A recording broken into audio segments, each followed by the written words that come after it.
नमस्कार. दीप न्यूजमध्ये आपलं हार्दिक स्वागत. आजच्या ठळक घडामोडी.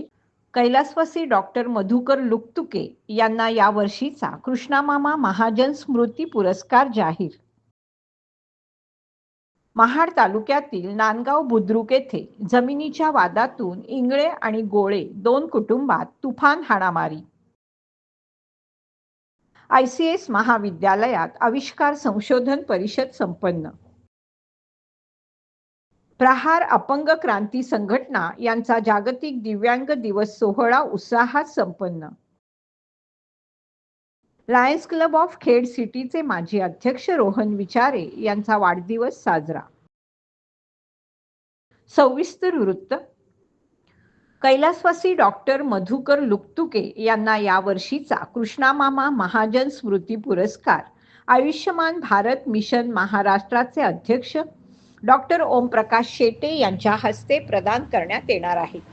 हा कार्यक्रम रविवार दिनांक 14 डिसेंबर 2025 रोजी दुपारी 3:30 वाजता दत्त मंदिर सभागृह दाभोळ येथे होणार असून या कार्यक्रमाला मोठ्या संख्येनं उपस्थित राहण्याचं आवाहन प्रतिष्ठानचे अध्यक्ष बिपिनदादा पाटणे, कोषाध्यक्ष दीपक महाजन आणि कार्यवाह गंगाराम इदाते यांनी केलं आहे. नमस्कार. दापोली तालुक्यात प्रतिष्ठेचा समजला जाणारा कै कृष्णामामा महाजन स्मृती पुरस्कार यावर्षी आरोग्य क्षेत्रात दिला जाणार आहे. यावर्षीच्या पुरस्काराचे मानकरी आहेत कैलासवासी डॉक्टर मधुकर भिकाजी लुकतुके, ज्यांची ओळख या संपूर्ण परिसरामध्ये बिनखुर्चीचा डॉक्टरांमधला देव माणूस अशी ओळख आहे, ज्यांनी 6 दशकांपेक्षा अधिक काळ गोरगरीब गरजू रुग्णांची सेवा केली आहे. आणि विशेषत्वाने हा प्रतिष्ठानचा जो 14वा पुरस्कार दिला जातोय, हा पुरस्कार देण्यासाठी प्रमुख अतिथी म्हणून असणार आहेत डॉक्टर ओमप्रकाश शेटे, जे आयुष्यमान भारत मिशन महाराष्ट्र समितीचे अध्यक्ष आहेत आणि 2014 पासून आजपर्यंत हजारो गोरगरीब रुग्णांच्या मोफत उपचार करून देण्यामध्ये शासनामार्फत विविध योजना आणणं आणि त्यांचे उपचार करून देणं यामध्ये ओमप्रकाशजींचा सिंहाचा वाटा राहिलेला आहे. त्यामुळे एका आरोग्य सेवकाचा सन्मान दुसऱ्या आरोग्य सेवकाकडून होतोय. हा दुग्ध शर्करा योग प्रतिष्ठानने जुळवून आणलाय. त्यामुळे मी प्रतिष्ठानच्या तर्फे आपणा सर्वांना आग्रहाचं निमंत्रण करतो, येणाऱ्या रविवारी 14 डिसेंबरला दुपारी 3:30 ते 5:30 या वेळात दाभोळच्या दत्त मंदिर सभागृहामध्ये अवश्य सर्वांनी या कार्यक्रमाला या. धन्यवाद. महाड तालुक्यातील नांदगाव बुद्रुक गावात जमिनीच्या वादातून 2 कुटुंबात झालेल्या तुफान हाणामारीची घटना उघडकीस आली आहे. सुरेश इंगळे यांनी भूमी अभिलेख विभागामार्फत नांदगाव बुद्रुक शेजारील गट नंबर 269 ही वडिलोपार्जित जमीन मार्च 2024 मध्ये मोजून घेतली होती. याच परिसरातून समिधा संतोष गोळे यांच्या शेतात जाणारा रस्ता सुरेश इंगळे यांच्या जमिनीत येत असल्याने सुरेश इंगळे यांनी तो रस्ता ताब्यात घेण्यासाठी त्या ठिकाणी खोदकाम सुरू केलं. या खोदकामात समिधा गोळे यांनी विरोध दर्शवल्यानंतर इंगळे आणि गोळे कुटुंबांमध्ये वाद वाढत गेला आणि अखेर तुफान हाणामारी झाली. ही घटना थेट महाड तालुका पोलीस ठाण्यात पोहोचली. सुरेश इंगळे यांनी दिलेल्या तक्रारीनुसार 5 डिसेंबर 2025 रोजी सकाळी 11 वाजता भाऊ इंगळे, मुलगा सुशांत इंगळे, पत्नी सुचिता इंगळे आणि भावजय अर्चना इंगळे शेतावर काम करत असताना समिधा गोळे, रजत गोळे आणि अवधूत गोळे यांनी काठीने आणि हाताबुक्याने मारहाण केली, तसेच शिवीगाळ केल्याचा आरोप आहे. या तक्रारीनुसार भारतीय न्याय संहिता 2023 मधील कलम 118 प्रमाणे समिधा गोळे, रजत गोळे आणि अवधूत गोळे यांच्यावर गुन्हा दाखल करण्यात आलाय. या प्रकरणाचा अधिक तपास पोलीस निरीक्षक अनिल जाधव यांच्या मार्गदर्शनाखाली सहाय्यक उपनिरीक्षक राजेंद्र फाळके करत आहेत. दरम्यान इंगळे कुटुंबियांनी पोलीस प्रशासनाकडे विनंती करत गोळे कुटुंबाकडून आमच्या जीवाला धोका आहे, आम्हाला न्याय द्यावा आणि योग्य ती कारवाई करावी अशी मागणी केली आहे. मी सुरेश गोपीनाथ इंगळे, राहणार नाते. माझी नांदगाव बुद्रुक येथे गट नंबर 269 ही जमीन आहे. दिनांक 5/12 2025 या ठिकाणी मी 11 वाजता आम्ही आमच्या जमिनीमध्ये जागा लेवल करत असताना संविदा संतोष गोळे ही इथे आली आणि तिने विचारलं की तुम्ही काय करताय? तर बोललो आम्ही आमच्या जागेमध्ये जमीन आमची लेवल करतोय. नाही तुमची जागा नाही आहे, आमची जागा आहे. मी म्हटलो की आम्ही भूमी अभिलेखचं मोजणी केलेली आहे आणि आम्ही आमची जागा हे करतोय. तुम्ही पण तुमची जागा मोजणी करून घ्या. आम्ही वेळोवेळी कंप्लेंट दिलेली आहे. प्रशासनाने पण त्यांना समजून सांगितलेलं आहे. इतक्या संविदा गोळेंनी माझ्या भावाच्या डोक्यात फावडा घालायचा प्रयत्न केला आणि म्हटली फावडा घालून फोडून टाकीन डोकं. तर त्याच्यानंतर मग काठी लपवली. काठी लपवून तिने मारहाण करायला सुरुवात केली. ती काठी मी भावाच्या डोक्यात पडणार इतक्यात मी माझ्या हातावर झेलली आणि इतक्यात रजत गोळे आणि अवधूत गोळे यांनी पण मारहाण करायला सुरुवात केली. लाठीकाठ्यांनी करायला सुरुवात केली. त्याच्यानंतर माझी भाऊजाई अर्चना इंगळे हिच्या पण पाठीवर हातावर रजत गोळे आणि अवधूत गोळे यांनी प्राणघातक हल्ला केला. अगदी जीव घेणं हल्ला केला आमच्या चौघांवर. आम्ही वेळोवेळी त्यांना सांगतोय की तुम्ही तुमची जागा मोजून घ्या. त्याच्यानंतर आम्ही केस दाखल केली. दाखल केल्यानंतर जाधवनी पण सांगितलं की वरिष्ठ पोलीस जाधव यांनी पण त्यांना सांगितलं की तुम्ही तुमची जागा मोजून घ्या. त्याच्यानंतर आम्ही शहर पोलीस स्टेशनला काल तक्रार दाखल केली.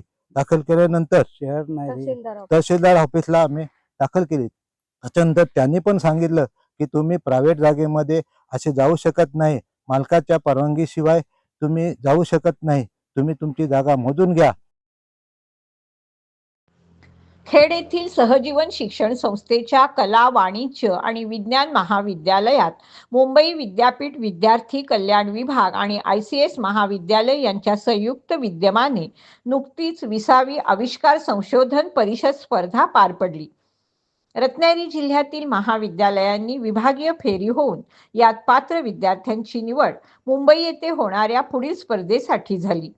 या परिषदेत रत्नागिरी जिल्ह्यातील एकूण 12 महाविद्यालयातील 178 विद्यार्थी सहभागी झाले होते.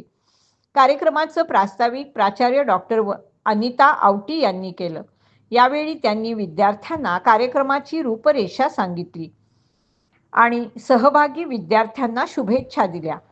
यावेळी बोलताना सुनीता शैलाजन यांनी आविष्कारमध्ये जास्तीत जास्त विद्यार्थ्यांनी सहभाग घेतला पाहिजे असं विद्यार्थ्यांना आवाहन केलं. संस्थेचे कार्याध्यक्ष मंगेशभाई बुटाला यांनी आपल्या महाविद्यालयाची निवड विभागीय स्तरासाठी केली याबद्दल मुंबई विद्यापीठाचे आभार व्यक्त केले. या प्रसंगी व्यासपीठावर डॉक्टर शशिकुमार मेनन, डॉक्टर सुनीता शैलाजन, आविष्कारचे जिल्हा समन्वयक डॉक्टर सुरेंद्र ठाकूर देसाई, सहसमन्वयक डॉक्टर घनश्याम साठे आदी मान्यवर उपस्थित होते. कार्यक्रमाचं आभार प्रदर्शन महाविद्यालयाचे आविष्कार समन्वयक डॉक्टर घुमरे यांनी केलं, तर सूत्रसंचालन डॉक्टर भालेराव यांनी केलं. प्रहार अपंग क्रांती संघटना महाड यांच्या वतीने जागतिक दिव्यांग दिवस सोहळा बुधवार दिनांक 10 डिसेंबर 2025 रोजी मोठ्या उत्साहात संपन्न झाला. संघटनेचे अध्यक्ष फैज हुरजुक यांच्या अध्यक्षतेखाली हा कार्यक्रम पार पडला. महाड तालुका हा मध्यवर्ती ठिकाणी असल्याने येथे सुमारे 2,500 दिव्यांग बांधव कार्यरत आहेत. परंतु दिव्यांग बांधवांसाठी बैठक उपक्रम आणि संघटनात्मक कामकाजासाठी स्वतंत्र इमारत उपलब्ध नसल्याची खंत यावेळी व्यक्त करण्यात आली. महाड शहरात शासनानं जागा उपलब्ध करून लवकरात लवकर दिव्यांग भवन उभारावं अशी ठोस मागणी उपस्थित दिव्यांग बांधवांनी केली. या कार्यक्रमाला अनेक मान्यवरांसह मोठ्या संख्येनं दिव्यांग बांधव उपस्थित होते. आज 10 डिसेंबर रोजी जागतिक दिव्यांग दिवस साजरा केला आहे.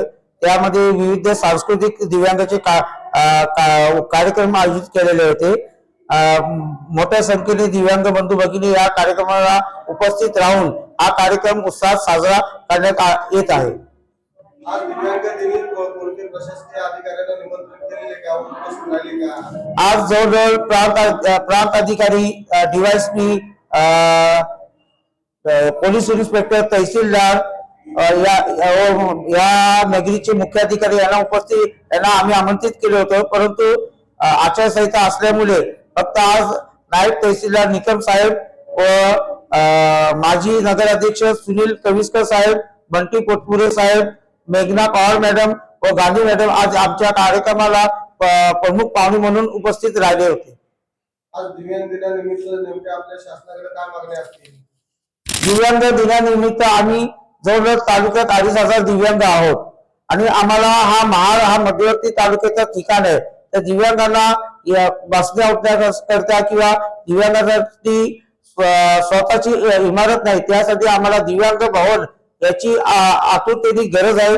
आम्ही शासनाकडे मागणी करत आहोत की महाड नगरीत आम्हाला दिव्यांगांना जागा आरक्षित करून एक छोटे कधी दिव्यांग भवन उभारण्यात यावा, ही आमची शासनाकडे मागणी आहे. लायन्स क्लब ऑफ खेड सिटीचे माजी अध्यक्ष रोहन विचारे यांच्या वाढदिवसाच्या निमित्ताने खेड क्लबच्या वतीने वेरळ येथील अनुग्रह विद्यालयातील विद्यार्थ्यांना रेल्वे प्रवास आणि रेल्वे स्टेशनचा प्रत्यक्ष अनुभव घेण्यासाठी एक आगळा वेगळा उपक्रम राबवण्यात आला. यावेळी दिव्यांगांसाठी असणारा रेल्वेचा स्पेशल डबा, रेल्वेची व्यवस्था, कामकाज दाखवण्याचा प्रयत्न या निमित्ताने करण्यात आला. यावेळी अनुग्रह वेरळ येथील विद्यार्थ्यांच्या चेहऱ्यावर रेल्वे पाहतानाचा अनुभव आणि त्यांच्या चेहऱ्यावरील आनंद प्लॅटफॉर्मवरील अनेक प्रवासी अनुभवत होते. यावेळी रेल्वे स्टेशन खेड येथे या विद्यार्थ्यांना लायन्स क्लबच्या वतीने खाऊचं वाटप करण्यात आलं. याच दरम्यान खेड रेल्वे स्टेशनचे अधिकारी नांदगावकर यांनी सुद्धा खाऊचं वाटप केलं. यानंतर रेल्वे स्टेशनच्या परिसरात प्रवाशांना विद्यार्थ्यांनी वेगवेगळी गीते आणि पथनाट्य सादर करून दिव्यांगांच्या अंगी असणारे कलागुण दाखवले. स्टेशनमधील प्रवाशांनी मुलांचं कौतुक केलं. यावेळी लायन्स क्लब ऑफ खेड सिटीचे अध्यक्ष महेंद्र शिरगावकर, माजी अध्यक्ष आणि district secretary Suresh Chikane, district headquarter प्रमुख आणि माजी अध्यक्ष लायन रोहन विचारे, ज्ञानदीप शिक्षण संस्था खेडचे अध्यक्ष अरविंद तोडकरी, माजी अध्यक्ष ओंकार गोंदकर, विवेक कदम, प्रवीण पवार, ज्ञानेश्वर मरकट, अनुग्रह शाळा वेरळ येथील शिक्षक, विद्यार्थी, रेल्वे स्टेशन खेडचे अधिकारी, कर्मचारी, त्याचप्रमाणे नियमित प्रवास करणारे प्रवासी उपस्थित होते. अनेकांकडून रोहन विचारे यांना यावेळी वाढदिवसाच्या शुभेच्छा देण्यात आल्या. रत्नागिरी जिल्हा परिषद पुरस्कृत हिवाळी क्रीडा स्पर्धा नुकत्याच बिजगर नंबर 1 शाळेमध्ये संपन्न झाल्या. या स्पर्धेमध्ये तिसंगी आपटा कोंड केंद्राअंतर्गत 7 शाळांनी सहभाग घेतला. कार्यक्रमाचे अध्यक्षस्थानी राष्ट्रपती पदक विजेते निवृत्त पोलीस अधिकारी विश्वासराव भोसले उपस्थित होते. तर प्रमुख पाहुणे म्हणून इंडियन नेव्हीमधून निवृत्त झालेले राजेंद्र भोसले, निवृत्त कॅप्टन राजारामराव भोसले, पोलीस दलातून निवृत्त झालेले नारायणराव भोसले, सरपंच शुभांगी भोसले, उपसरपंच सखाराम जाधव, पोलीस पाटील प्राची मर्चंडे, सामाजिक कार्यकर्ते मंगेश मर्चंडे, शाळा व्यवस्थापन समिती अध्यक्ष भगवान जंगम, शिक्षणप्रेमी विश्वास मर्चंडे, सामाजिक कार्यकर्ते कमलेश भोसले, शाळा व्यवस्थापन समिती माजी अध्यक्ष काशीराम सुर्वे, विजय भोसले, वैशाली भोसले, राजश्री भोसले, तिसंगी केंद्राचे केंद्र प्रमुख महेंद्र जाधव आदी मान्यवर उपस्थित होते. स्पर्धा यशस्वी करण्यासाठी शाळेच्या मुख्याध्यापिका भाग्यश्री काणेकर, विजय सकपाळ, संदीप घाणेकर, शैलेश पराडकर, शाळा व्यवस्थापन समितीचे सर्व सदस्य आणि सर्व बिजगर ग्रामस्थ यांनी विशेष मेहनत घेतली. स्पर्धेचे सर्वसाधारण विजेतेपद बिजगर नंबर 1 शाळेनं मिळवलं. Lions Club of Khed city आणि लायन्स क्लब ऑफ पंढरपूर यांच्या संयुक्त विद्यमाने माजी अध्यक्ष रोहन विचारे यांच्या मातोश्री रुपाली भास्कर विचारे यांच्या स्मृती प्रित्यर्थ वाढदिवसाचं औचित्य साधून पंढरपूर येथील महिला मंडळ संचलित प्राथमिक विभागातील मुलामुलींच्या शाळेमध्ये शालेय साहित्य वाटप करण्यात आलं. या प्रसंगी लायन्स क्लबचे अध्यक्ष महेंद्र शिरगावकर, लायन्स क्लबचे डिस्ट्रिक्ट सेक्रेटरी आणि माजी अध्यक्ष Suresh Chikane, district headquarter head आणि माजी अध्यक्ष रोहन विचारे, खजिनदार माणिक लोहार, प्रशालेचे अध्यक्ष श्रीमती दाते, पंढरपूरच्या club secretary Gandhi, Lions Club पंढरपूरचे माजी अध्यक्ष विवेक परदेशी आणि शाळेतील शिक्षक उपस्थित होते. विधिमंडळाच्या कामकाजादरम्यान गृहराज्यमंत्री योगेशदादा कदम यांची शिवाजी विद्यापीठ कोल्हापूरच्या MA पॉलिटिकल सायन्सच्या विद्यार्थ्यांनी भेट घेतली. यावेळी विद्यार्थ्यांनी विचारलेल्या विविध प्रश्नांबाबत योगेशदादा कदम यांनी त्यांना मार्गदर्शन केलं. तसेच विद्यार्थ्यांना पुढील वाटचालीसाठी शुभेच्छा दिल्या. Lions Club of Khed city आणि लायन्स क्लब ऑफ पंढरपूर यांच्या संयुक्त विद्यमाने माजी अध्यक्ष रोहन विचारे यांच्या मातोश्री कैलासवासी रुपाली भास्कर विचारे यांच्या स्मृतीप्रित्यर्थ वाढदिवसाचं औचित्य साधून पंढरपूर येथील निवासी मूकबधिर विद्यालय आणि विशेष मुलांची शाळा पंढरपूर या शाळेमध्ये जिन्नस वाटप करण्यात आलं. यावेळी लायन्स क्लबचे अध्यक्ष महेंद्र शिरगावकर, माजी अध्यक्ष Suresh Chikane, district headquarter head आणि माजी अध्यक्ष रोहन विचारे, खजिनदार माणिक लोहार, विद्यालयाचे अध्यक्ष राजीव कटेकर, मुख्याध्यापिका मृणाल बडवे, लायन्स क्लब पंढरपूरचे माजी अध्यक्ष विवेक परदेशी आणि शालेय शिक्षक उपस्थित होते. याचबरोबर वेळ झाली इथेच थांबण्याची. आपण पाहत रहा आपली लाडकी वाहिनी दीपवाहिनी.